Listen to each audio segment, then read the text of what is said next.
Hello dear students, Vinod Patel blog में आपका स्वागत है। आज हम छत्तीसगढ़ टेट का इंग्लिश पोर्शन देखेंगे जो 30 नंबर का आता है एग्जाम में। ठीक है, 30 नंबर का इंग्लिश जो आता है एग्जाम में, उसके बारे में जानेंगे।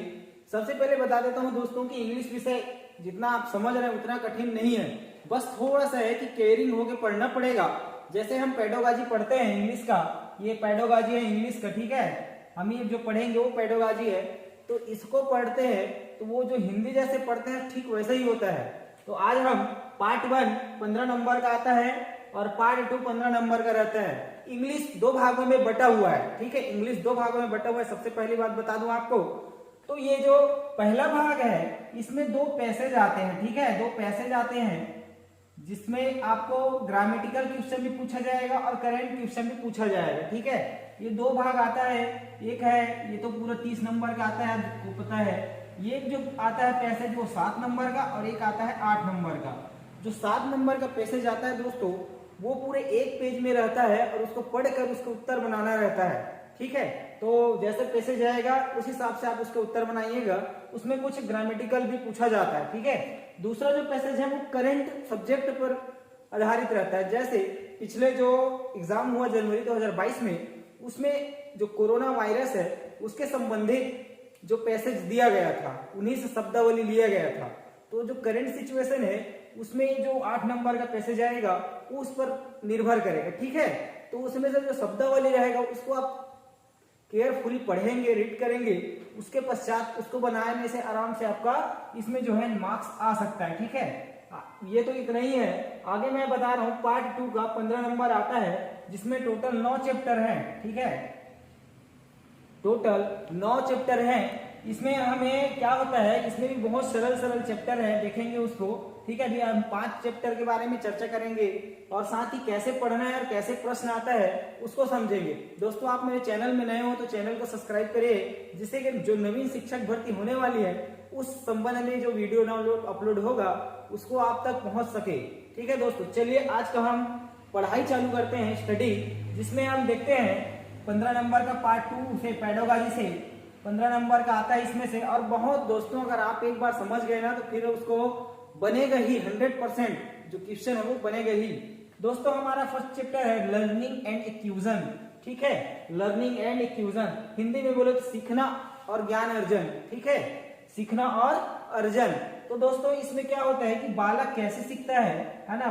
सीखना और अर्जन है इसका हिंदी अर्थ क्या है, सीखना और अर्जन। ठीक, तो इस चीज को हमें अभी देखना है कि कैसे सीखता है बालक, किन प्रकारों से सीखता है। तो दोस्तों मैं बताना चाहूंगा जिसमें सीखने का सिद्धांत यही है कि बालक तो जो चाइल्ड है वो बचपन से ही सीखता है। इसमें कुछ सीखने के प्रकार दिए हैं जिसमें मोटर लर्निंग, उसका फर्स्ट चैप्टर पढ़ा रहा हूं ना दोस्तों, ध्यान देंगे। मैं तो चाहता हूं कि आप पुस्तक रख लीजिए, उसके बाद इस वीडियो को देखिए, तब आपको बहुत ज्यादा फायदा होगा। ठीक है, पुस्तक अपने पास रख लीजिए।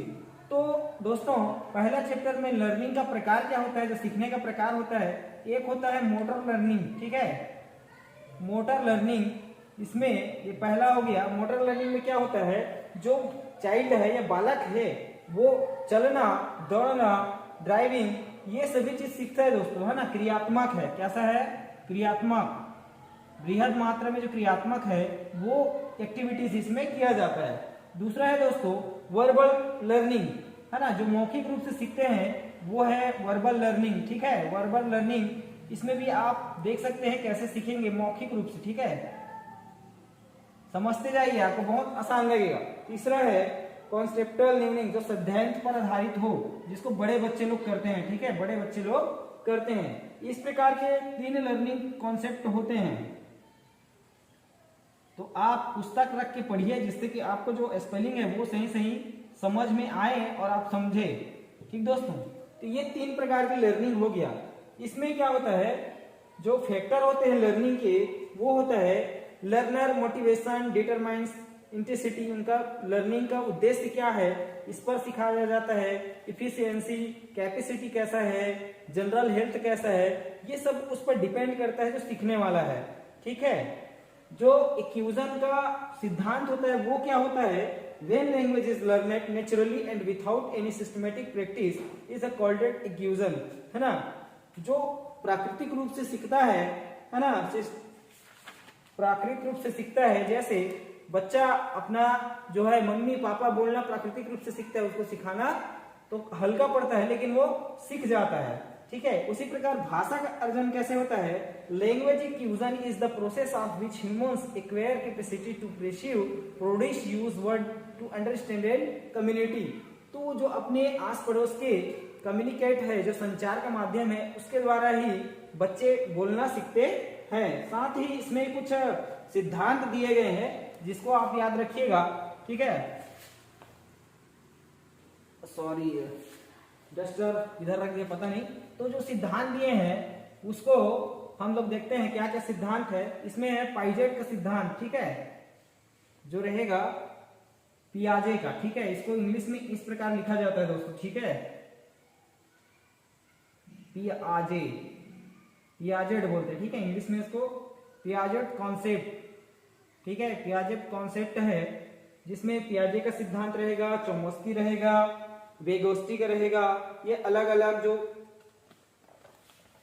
है, बोलो का है, पाउलाउ का है, ये सभी चीज इसमें रहेगा दोस्तों। Language of development in children, ठीक है, भाषा का विकास बच्चों में कैसा होता है इस बारे में है।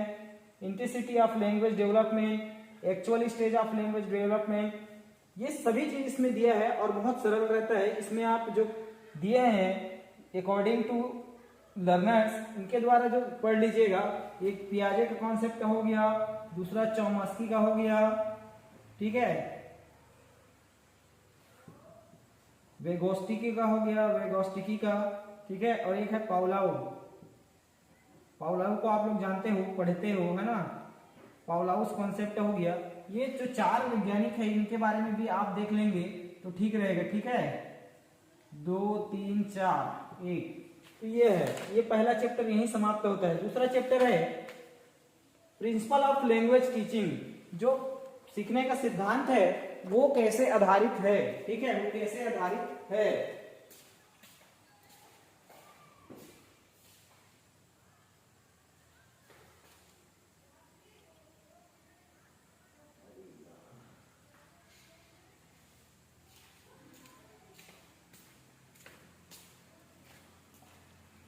Sorry for disturbance.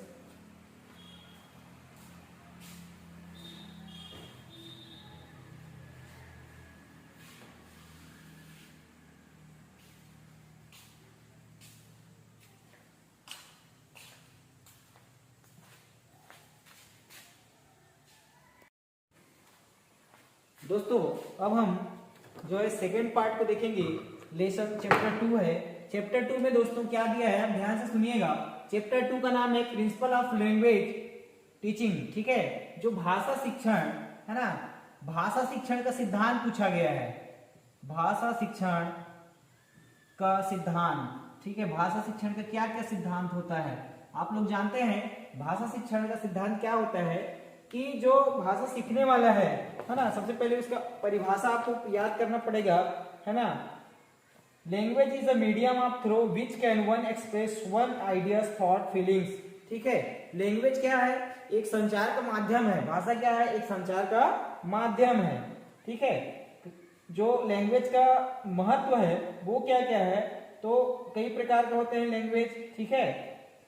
वो whittle part of growth process, ठीक है, हमारे जो वृद्धि का वो एक पार्ट है सोसाइटी में, सिंबॉलिक रूप से, सिस्टमेटिक रूप से, एलिबरेटरी रूप से, ऐसे कई प्रकार से जो लैंग्वेज है वो आपको सीखना होता है। सीखने का उद्देश्य क्या है इसको पूछा गया है। इंपॉर्टेंस ऑफ लैंग्वेज यानी भाषा का महत्व क्या है। इंपॉर्टेंस ऑफ इंग्लिश लैंग्वेज का महत्व क्या है, तो आप जानते हैं study and use English language important in India is the most common forgiving language. जो विदेश में बोलने वाला लैंग्वेज है उसमें सबसे महत्वपूर्ण लैंग्वेज इंग्लिश का है, इसलिए अधिक महत्व है, ठीक है। According to university grant commission UGC के द्वारा English language is a language which is a rich literature, humanist, scientific and technical if under the sentimental uses, ठीक है। इस प्रकार है कि लैंग्वेज जो है क्यों सिखाया जाता है, महत्व क्या है, उसको बताया गया है। प्रिंसिपल ऑफ लैंग्वेज टीचिंग, भाषा शिक्षण के प्रमुख सिद्धांत क्या होते हैं, theory of motivation and interest, theory of imitation, habitat formation, बहुत सारे ऐसे सिद्धांत दिए हैं। मैक्सिमम यूज्ड व्हाइल टीचिंग, ऐसे। तो आपसे प्रश्न कहीं पूछा जाता है in learning in new language, तो कैसे होगा, इन्हीं के विषय में आपसे प्रश्न पूछा जाएगा। ठीक है, अगला आते हैं तीसरा चैप्टर में। दोस्तों वैसे मैं एक एक पार्ट को समझा सकता था, लेकिन समय कम है और आपका एग्जाम भी बहुत नजदीक है, इसलिए मैं थोड़ा सा फास्ट पढ़ा रहा हूं कि आपको समझ में आए। जैसे यहाँ पूछा गया है role of listening and speaking, role of listening and speaking, तो इसका क्या होता है, सुनने और बोलने का क्या महत्व है, सुनने और बोलने का क्या महत्व है, सुनने और इधर दिया है ना, मैं लिख देता हूं, बोलने का क्या महत्व है, आगे आप समझ जाइए। ठीक है, चैप्टर 3 में ये दिया है भाषा विकास में सुनना और बोलना का महत्व क्या है, role of listening and speaking, function of language. तो लिसनिंग क्या है आपको पता है, listening comes first in the natural way learning a language. जो लिसनिंग है, सुनना, वो जिंदगी का सबसे पहला क्या होता है, सीखने का एक वे होता है, रास्ता होता है। सबसे पहले हम क्या करते हैं, हमको पता है एल लिसनिंग है ना, LSRW जानते हैं, सुनना, फिर बोलना, फिर पढ़ना, फिर राइटिंग। ठीक है, ये मनोवैज्ञानिक है। ठीक है, मनोवैज्ञानिक है ये जो बताया गया है। एक और है इन्हीं के अनुसार कि वो राइट को पहले रखता है फिर रीड को रखता है।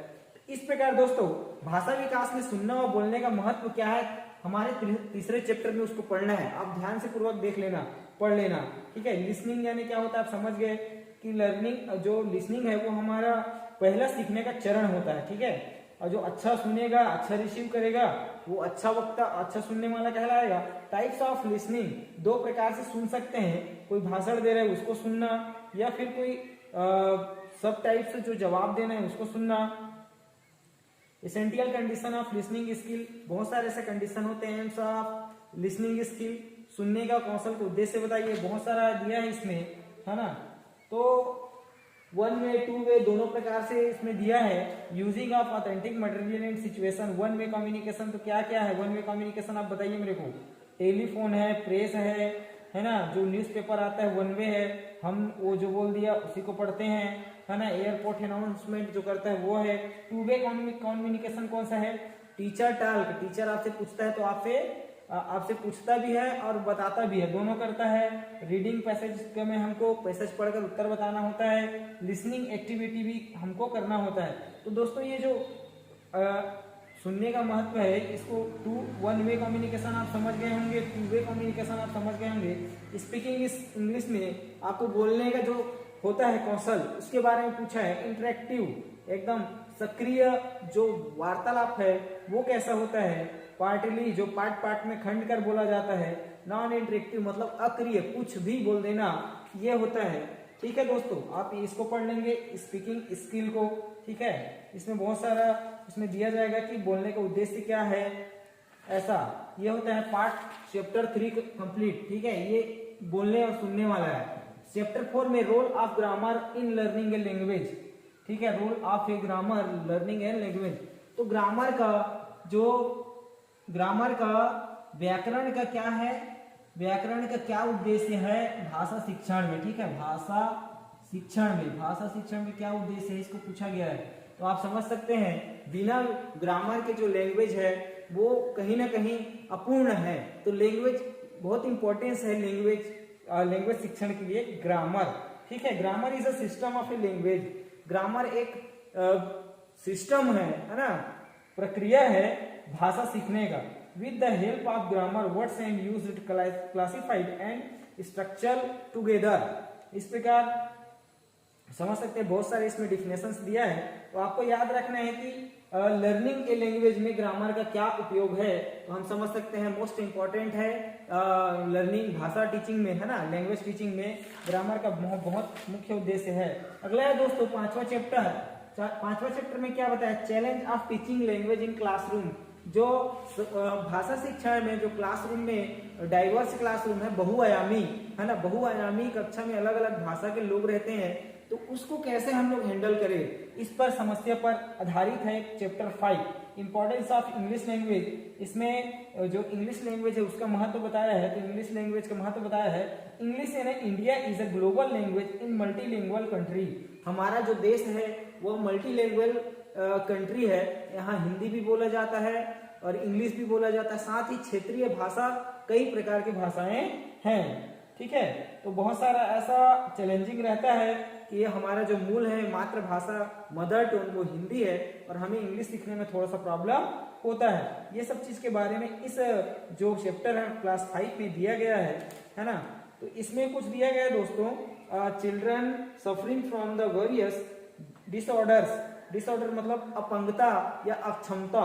अक्षमता क्या क्या होता है आपको बता रहा हूँ, डिसलेक्सिया। ठीक है, इसको मैं पहले भी पढ़ाया हूँ डिसलेक्सिया को। क्या होता है डिसलेक्सिया?